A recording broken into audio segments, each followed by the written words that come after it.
मैं doctor Akbar Khan, IMA president Shamli.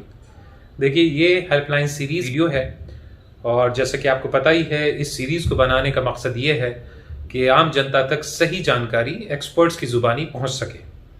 तो हर बार कोशिश होती है कि कुछ सवाल ले लिए जाएं, उन सवालों के जवाब दिए जाएं, सही जानकारी आप तक पहुंचाई जाए। क्योंकि देखिए, नेट पर तो बहुत सारी बातें मिल जाती हैं, उसमें बहुत सारी बहुत ठीक भी होती हैं, कुछ ठीक नहीं भी होती। तो एक्सपर्ट्स के ज़रिए जब कोई बात सामने आती है तो उस पर यकीन होता है कि भाई ये ठीक होगी। तो उसी कड़ी में आज मैंने कुछ सवाल लिए हैं और उन सवालों में मैंने अब की बार जो टॉपिक लिया है वो लिया है बुखार। तो बुखार बीमारियों का ऐसा बादशाह है कि शायद ही कोई ऐसी बीमारी होगी जिसमें बुखार नहीं आता हो।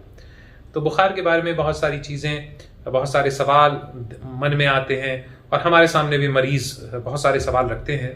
तो मैंने उन सारे ही सवालों को एक जगह किया है। कुछ सवाल उनमें से चुने हैं जिनमें ज़्यादातर चीज़ें कवर हो जाएंगी।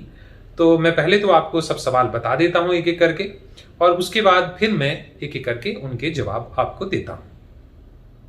सवाल नंबर 1, हमारा बच्चा 5 दिन का है, टेम्परेचर 99 डिग्री फ़ारेनहाइट है, क्या करना चाहिए?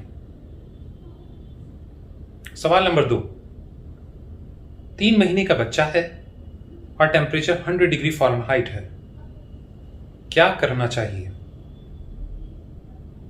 सवाल नंबर 3, 6 महीने के बच्चे में टेम्परेचर 101 डिग्री है, पैरासिटामोल ड्रॉप्स कितनी देनी है? सवाल नंबर 4, 5 दिन का बच्चा है, 100 डिग्री बुखार है, माथे पर पट्टी कैसे रखनी है? सवाल नंबर 5, 1 साल के बच्चे को पैरासिटामोल ड्रॉप कितनी देनी चाहिए? सवाल नंबर 6, 1.5 साल के बच्चे के लिए पैरासिटामोल ड्रॉप या पैरासिटामोल सिरप कौन सा बेहतर है? सवाल नंबर 7, 2 साल के बच्चे को पैरासिटामोल सिरप देते हैं तो बुखार उतर जाता है, लेकिन अगली खुराक से पहले फिर वापस आ जाता है, क्यों? सवाल नंबर 8, बुखार में ठंडे पानी की पट्टी कैसे रखते हैं और कितनी देर रखनी चाहिए? सवाल नंबर 9, हमें डॉक्टर ने तेज बुखार की गोली दी थी, दिन में ये गोली कितनी बार दे सकते हैं? सवाल नंबर 10, बुखार में बच्चे को नहला सकते हैं क्या? सवाल नंबर 11, 10 साल का बच्चा है, 35 किलो वजन है, पैरासिटामोल की गोली आधी देनी है या पूरी? सवाल नंबर 12, पैरासिटामोल की गोली दिन में कितनी बार दे सकते हैं और कौन सी बेहतर है, 500 mg या 650 mg? ये जवाब देने से पहले मैं एक बात आपके सामने रखना चाहता हूं कि देखिए, किसी भी मरीज का सही इलाज तो सिर्फ तब होता है जब मरीज डॉक्टर के सामने बैठा हो, डॉक्टर उससे उसकी हिस्ट्री मालूम करे, कब से बीमारी है, किस किस्म की बीमारी है, कैसे है, क्या है, फिर उसका एग्जामिनेशन करे और फिर उसके बाद कुछ टेस्ट जिन्हें हम इन्वेस्टिगेशन कहते हैं वो इन्वेस्टिगेशन कराए और उनके आधार पर अपना एक डायग्नोसिस बनाए। तो और उस डायग्नोसिस के बनाने के बाद उसका इलाज होता है। तो यही हमेशा से होता आया है और कायदे में यही होना चाहिए। ये जो ऑनलाइन तरीके होते हैं, ऑनलाइन मेडिसिन होती है, ऑनलाइन कंसल्टेशन होता है, देखिए ये सिर्फ एक तरह की हेल्प है और ये हेल्प तब है जब बहुत ही माइल्ड और अनकॉम्प्लिकेटेड केसेस हैं और या फिर ऐसी कोई खास वजह है कि आप डॉक्टर तक जा नहीं सकते हैं, मजबूरी है, तो ऐसे में आपको एक छोटी सी हेल्प मिल सकती है।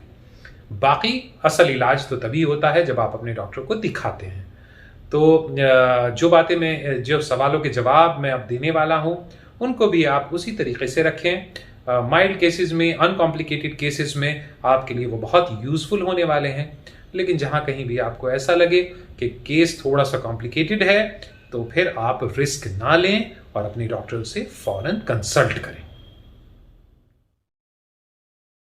तो सबसे पहले तो हमारा पहला सवाल है, हमारा बच्चा 5 दिन का है, टेम्परेचर 99 डिग्री फ़ारेनहाइट है, क्या करना चाहिए? देखिए, जो छोटे बच्चे होते हैं, 1 दिन, 2 दिन, 4 दिन, इन बच्चों के अंदर टेम्परेचर थोड़ा सा ज़्यादा हो सकता है। और क्योंकि हम इन्हें ढक के रखते हैं, एक तौलिया होता है, एक चादर होती है, एक नीचे का कपड़ा होता है, तो चारों तरफ से हम इनको ढक के रखते हैं। अच्छी बात है, ढक के रखना चाहिए। और अक्सर आपने देखा होगा घर में भी कि इनको पंखे से दूर रखते हैं, कूलर से दूर रखते हैं, एसी से दूर रखते हैं, तो ऐसे में इनका टेम्परेचर बढ़ जाता है। और गर्मी के मौसम में तो कुछ ज्यादा भी हो सकता है।